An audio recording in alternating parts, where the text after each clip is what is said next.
Hello, sir. Hey, Andrew. Nice to chat with you. Nice to chat with you. I'm going to start right off with the dynamic between Poe and Landor. I love everything that happens there from the beginning to the end, the whole like master and student thing that happens early on. And it's amazing to see what they bring to those characters. I'm curious for you as a director, what did you feel they brought to the script? Well, everything. I mean, you have two actors that I feel like are the only actors who could inhabit these parts. Christian Bale as the kind of world-weary constable who's seen everything, Augustus Landor, and of course, Harry Melling as young Edgar Allan Poe. We have entrenched such an idea of who Poe ultimately was, but it's the Poe from much later in his life, who was essentially the creator of detective fiction. He bequeathed us detective and horror fiction. This is someone who wrote The Raven and The Telltale Heart and The Murder in the Rue Morgues, and who was obsessed with the satanic and the occult and the death and paranoia and anxiety.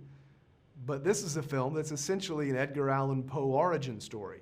And this was Poe when he was still unformed, someone who was warm and witty and humorous and a great Southern companion. And that's what interested me, because we know that Poe that he would become, who would die under mysterious circumstances in a Baltimore alley. That's the Poe we know. But I wanted to know who was Poe before that and how did he become that writer. And I'm positing that the events that take place in this film are what motivated him to become the writer we love.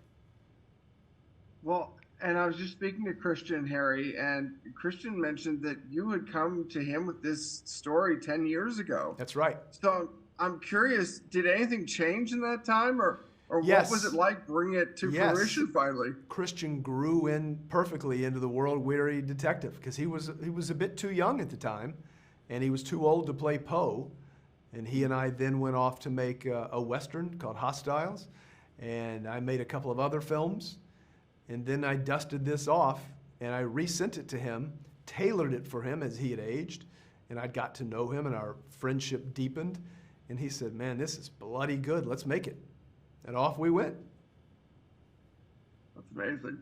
Well, this whole story obviously revolves around Poe, and you're coming at it from the novel, but I'm curious, did Poe's poetry affect the visual style and tone that you were going for in the film, obviously, and how do you do that? Yes, everything about Poe and the Gothic worlds that he created really influenced the tone, the aesthetics, the landscapes I chose, the atmosphere, lens selection, locations, production design, costuming. Everything is influenced by Edgar Allan Poe in a way that I hope transported you from 2022 to 1830, and you never even questioned it. It is wonderfully gloomy, and that was something I was talking to Lucy and the other Harry about, that it's wonderful to feel like there's a weight on all of the characters, that they're kind of being pressed down by some invisible force.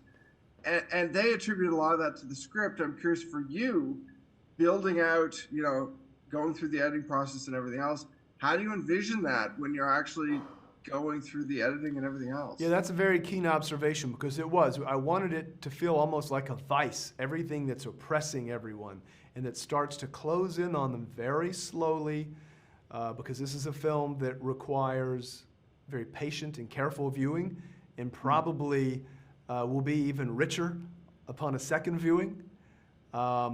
And it's a testament to their skill as actors that they played all of that encroaching tension. And quite frankly, in Poe's work, no one is whom they appear to be. And that's certainly true in this film. Well, last thing I'd like to ask is, just in terms of people sitting down and watching this, do you want them to read some Poe when they're done? Do you want to inspire them to do further reading? Yeah, my hope really is that people are inspired to pick up Poe if they haven't in the past, or to just lose themselves in his world, because he's obviously one of the great gifts that American has given to literature. And I'm thankful that he inspired this. So I hope that this film, people say, oh, well, let's see what The Raven's about, or let's see what The Premature Burial's about, or The Telltale Heart, because for people who love true crime or detective fiction, which seems to be about everybody, well, it all started with Edgar Allan Poe. Thank you so much. It's really a pleasure to chat. Thank you.